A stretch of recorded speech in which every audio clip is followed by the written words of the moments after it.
Using a DNA analysis and forensic genetic genealogy, police were able to identify a potential suspect in the murder and sexual assault of 16-year-old Sherry Jo Elliott. The suspect did not voluntarily give up a DNA sample, but then he took his own life. On the morning of November 16, 1983, a 16-year-old girl left her house on Seneca Street in Flint and headed toward the bus stop at West Dartmouth and Clio Roads. It was 6:30, still dark. She had made the walk every weekday for 2 years. That morning, a vehicle stopped near her between her front door and the corner. Whoever was inside got her in, and nobody on the street saw it happen. Her seat in first period at Carmen High School was empty. 4 days later, her body was found in a ditch on a rural road 30 miles north of Flint. She had been sexually assaulted and shot 4 times. A brass casing lay on the ground beside her.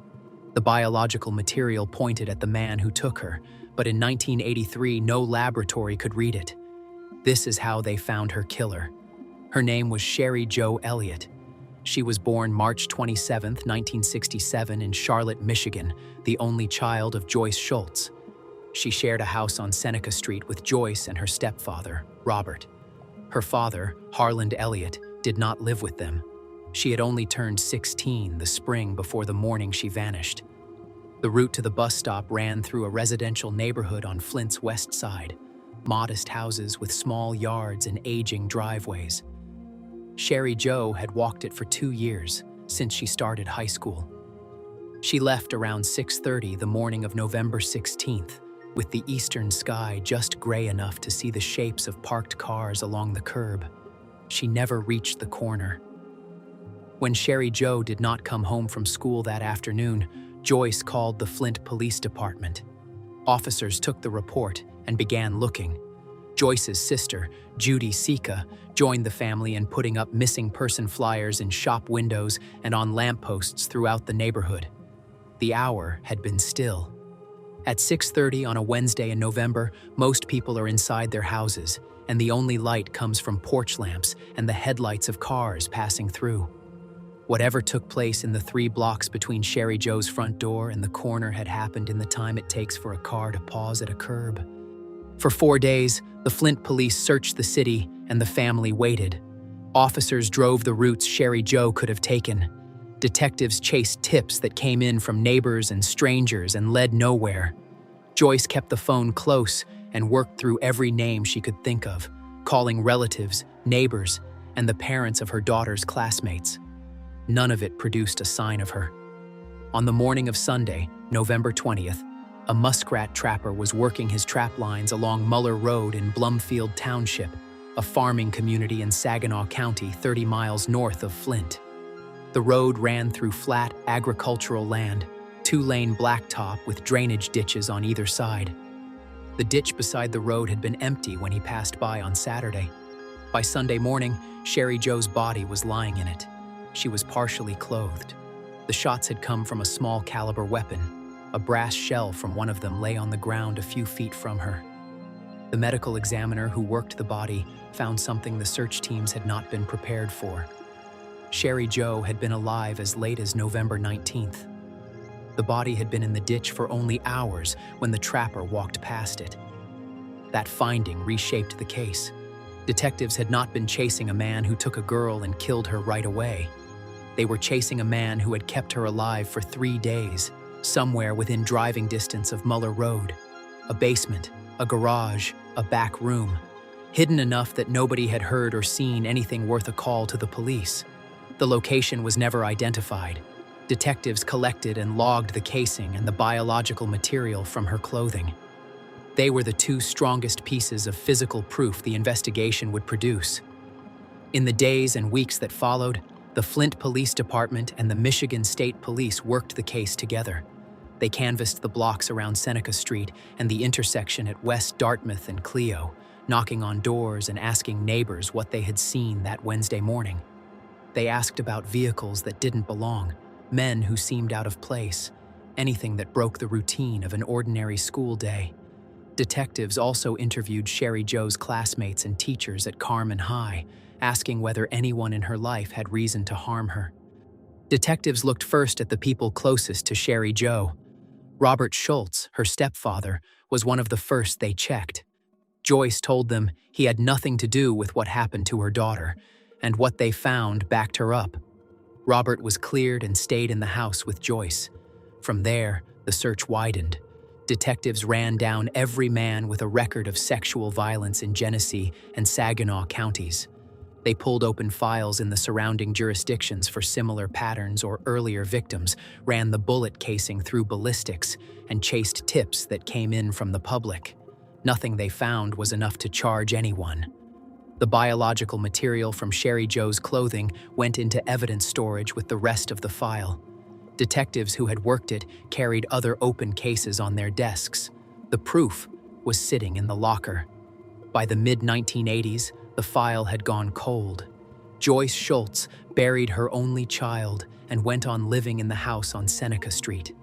Robert stayed with her. Joyce later told reporters that getting Sherry Joe's body back in 1983 had been the one thing she could hold on to, because she had never been left wondering where her daughter was. November brought the anniversary every year. March 27th would have been Sherry Joe's birthday, the day she should have turned 17, then 18, then 19. Joyce kept photographs on the walls and in albums and marked both dates without her daughter, year after year. Flint changed around the family. The auto plants closed one after another, the layoffs at General Motors deepened, and the neighborhoods on the west side thinned out. Houses were boarded up. The city Sherry Joe had grown up in became a different place. By the time the case was reopened in 2023, Flint's population had fallen by more than a third from where it had been in 1983. Joyce stayed. Robert Schultz drove to the Flint Police Department year after year, asking detectives if there was anything new in the file. The answer was always the same. He kept making those visits until the end. Robert carried the question for the rest of his life and was buried in 2025, the year before the answer came.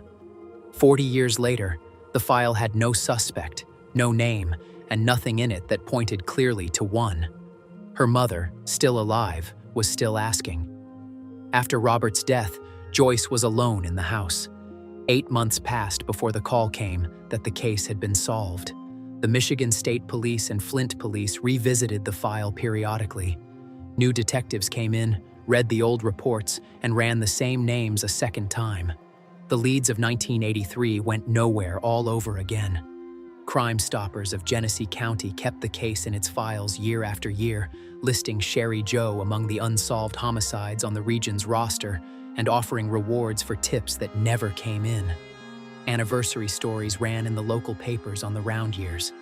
In 2023, 40 years after the killing, the Michigan State Police 3rd District Cold Case Unit reopened the Elliott file. The state police partnered with the Western Michigan University Cold Case program, where students help detectives work through decades of paper records.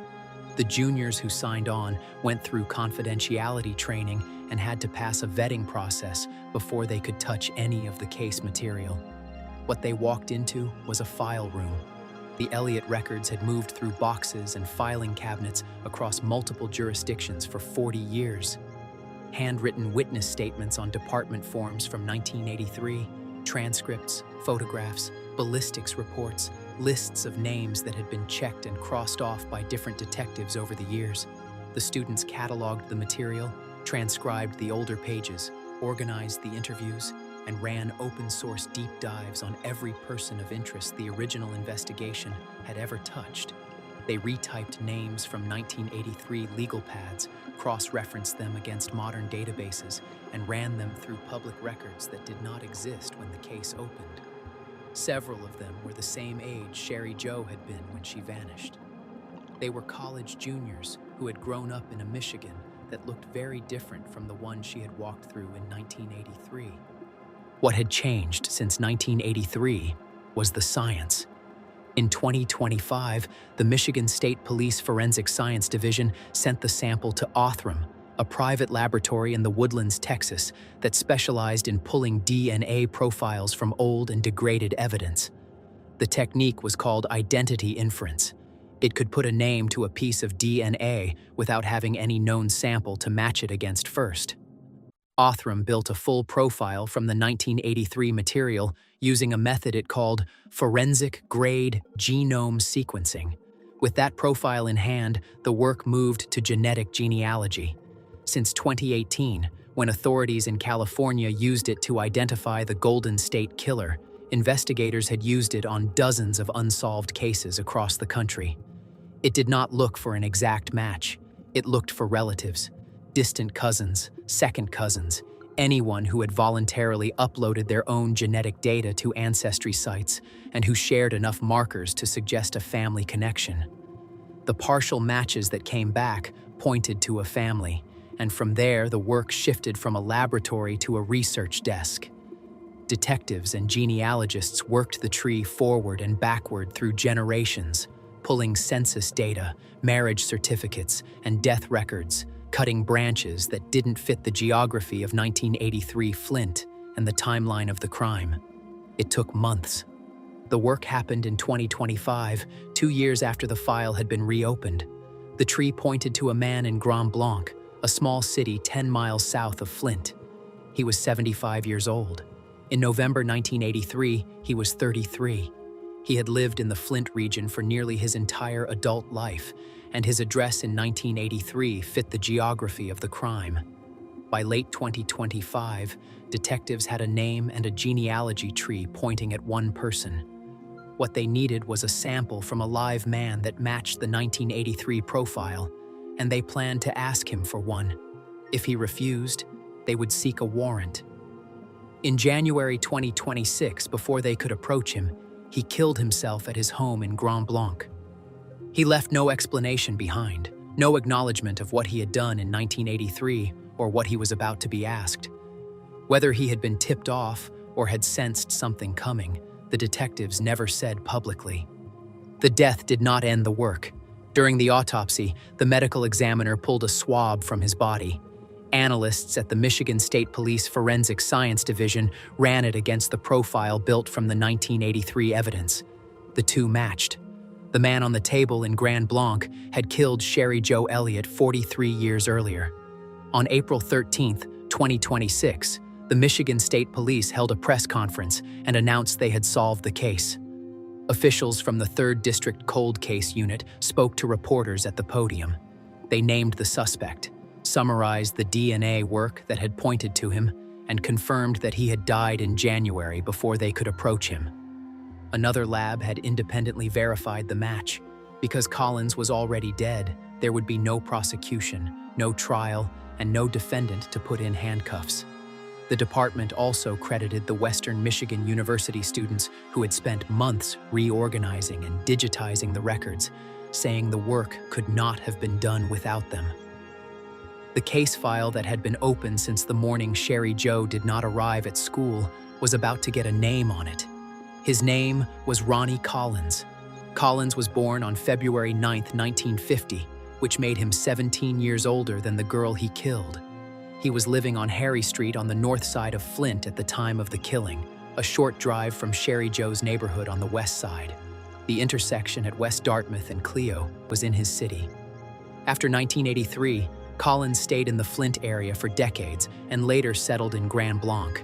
He played bass guitar. Among the musicians who knew him, his nickname was Hendrix. Collins was a fixture in the local music scene, working with a band called The Good Foot at Scooter's Bar and Grill in Mundy Township and at venues across the region. On weekends, he played for crowds in Saginaw County, where Sherry Jo had been buried. Lisa Baker, who owned Scooters, said the news had hurt many people in the community when it came out. The men and women who had listened to him on Friday and Saturday nights knew his face and his nickname. They had not known anything else. The Elliott case file never had his name in it. He was not a suspect and was never interviewed in connection with Sherry Jo. He lived openly in the region where he had taken her, year after year, and no police agency knew what he had done. But Collins had drawn the attention of Michigan law enforcement once before, 14 years earlier. On Halloween night in 1969, 2 teenage girls vanished in Oscoda, a small community in northeastern Michigan. Pam Hobley was 15. Patricia Spencer was 16. The two had left school early that day and were last seen talking to someone in a van. Their bodies have never been found. Collins was 19 years old that fall. He was in Oscoda that Halloween, playing music with a band that toured the Hale shoreline. The van he drove fit the description of the vehicle the girls had been seen with. Locals knew him as a young man who hung around the beach by the park. Flint police questioned him about the Hobley and Spencer disappearance. He denied any involvement. Police listed him as a person of interest, but never charged him. Pam Hobley's younger sister, Mary Burrell, was 8 years old when Pam vanished. She told ABC 12 in 2026 that she truly believed Collins had taken the two girls. The Elliott case did not answer the question of what happened in Oscoda in 1969. What it did answer, with no room for doubt, was that the DNA from Sherry Joe's clothing in November 1983 belonged to Ronnie Collins. Joyce Schultz received the answer in the spring of 2026. She had lost Sherry Joe in 1983 and waited more than 4 decades for a name. The years between had been, in her own words, a long and hard road. Robert had died 8 months too early to hear it. Joyce later said she was relieved, after all that time, to know who had taken her daughter. She called her sister Judy Sika to say the case had been solved. Sika later said she had thought the call was a joke. After the disbelief came the weight of it. She told reporters the years without an answer had been hell, and that she had spent decades seeing her niece walking through the front door, saying hi. Collins would never face a courtroom. He was dead before detectives could ask him a single question about the morning Sherry Joe Elliott walked toward a bus stop and did not arrive. Ronnie Collins is dead. Sherry Joe Elliott has been dead 43 years. The school bus came down West Dartmouth Road on the morning of November 16, 1983, the way it always did. It made its stops at Clio and rolled on. A 16-year-old girl who had walked toward that corner every weekday for 2 years did not get on that day, and she never did again. It would be 43 years before anyone could say the name of the man who had stopped her 3 blocks short of the bus stop at West Dartmouth and Clio. If this case stayed with you, leave your thoughts in the comments. More solved cases in the playlist.